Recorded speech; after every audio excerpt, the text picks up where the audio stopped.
Reciban un cordial saludo. Mi nombre es Erika Yamilet López González y como parte del curso en Iniciación a la Docencia Universitaria y en respuesta a la producción académica del módulo 5, estaré exponiendo sobre el tema técnicas de redacción para la producción de reportes, ensayos y textos académicos. Es importante comprender que, en un contexto de docencia universitaria, las habilidades de expresión oral y escrita son fundamentales, ya que permiten transmitir ideas y contenidos cuando se interactúa con el alumnado. Podemos comenzar hablando sobre la definición y origen de la redacción para comprender su objetivo inicial, el cual sigue siendo fundamental para justificar el estudio de la redacción y sus técnicas para realizarla de forma óptima.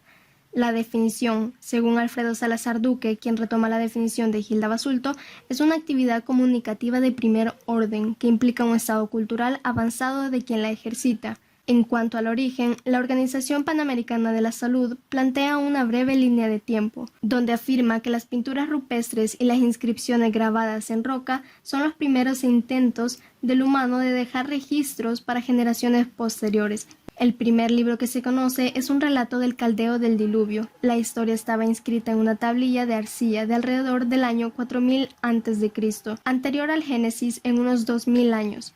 Sin embargo, hacía falta un medio de comunicación que pesara poco y fuera portátil. Es por eso que 2000 años antes de Cristo surge el primer medio que tuvo éxito, el cual fue el papiro.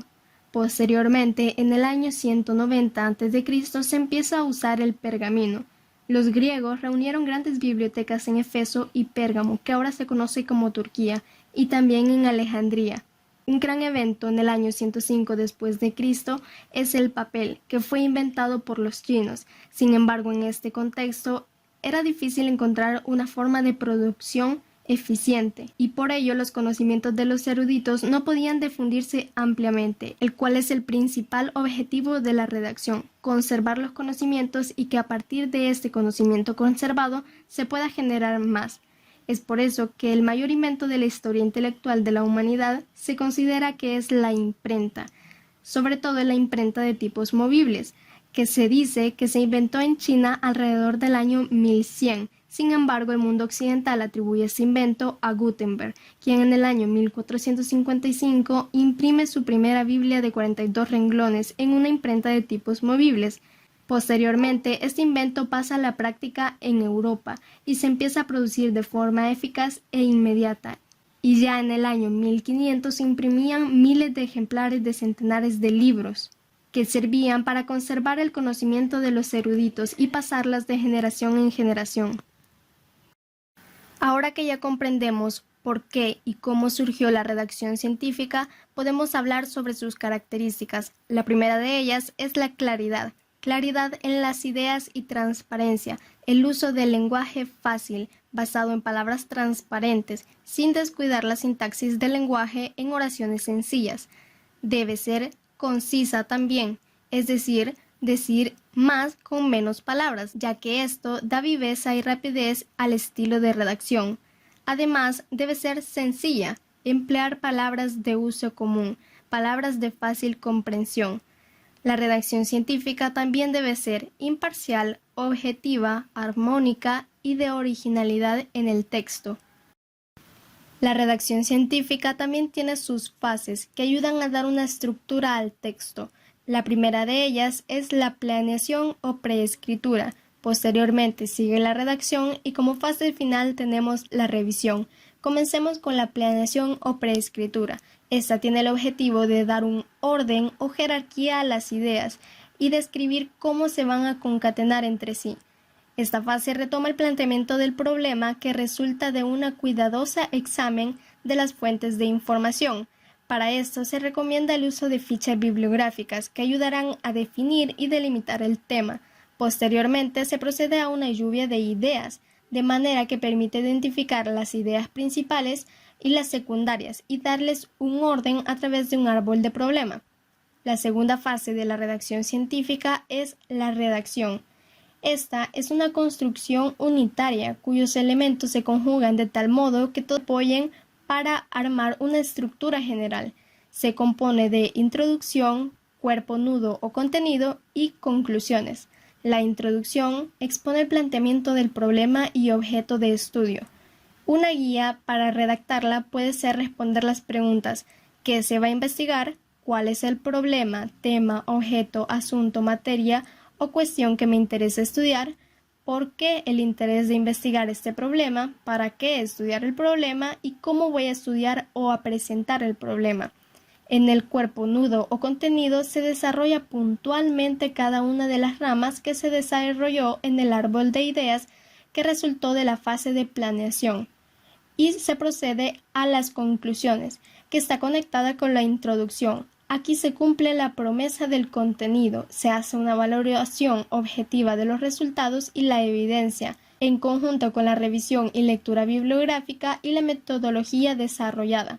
La tercera fase de la redacción científica es la revisión, donde se somete a revisión el escrito, por lo que es recomendable que se solicite retroalimentación a la institución a la que se presenta el escrito o a la persona con experiencia en revisión y edición de textos. Ahora hablemos sobre normas de redacción y estilo. Las normas de redacción son importantes ya que permiten que los textos académicos sean comprensibles para la sociedad. A continuación hablaremos sobre el estilo ABC, donde una de sus primeras normas es el uso de vocabulario accesible. Acá se propone que toda palabra desconocida es un obstáculo para la comprensión del texto, lo que incomoda al lector y dificulta la lectura.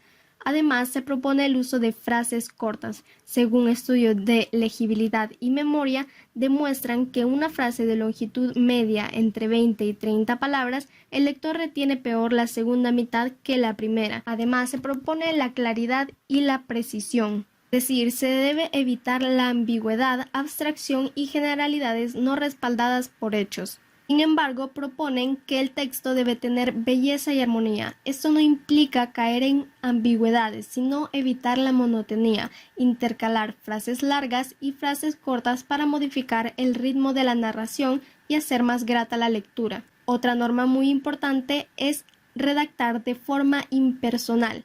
Toda información debe redactarse en tercera persona. Ahora, sobre el buen gusto. Por respeto a la sensibilidad de los lectores, el redactor debe evitar el uso de expresiones soeces, obscenas o blasfemas. Ahora, la siguiente norma es la información frente a la opinión. El redactor debe evitar interponer su opinión frente a la información objetiva. En cuanto a los adjetivos, este estilo propone que se deben usar con moderación, no abusarse de ellos y se deben utilizar solo cuando añadan precisión y economía a la frase. También se proponen otras normas como usar voz activa en lugar de voz pasiva, redactar las frases en formas afirmativas en lugar de negativas. Por ejemplo, es mejor decir ha rechazado que no ha querido.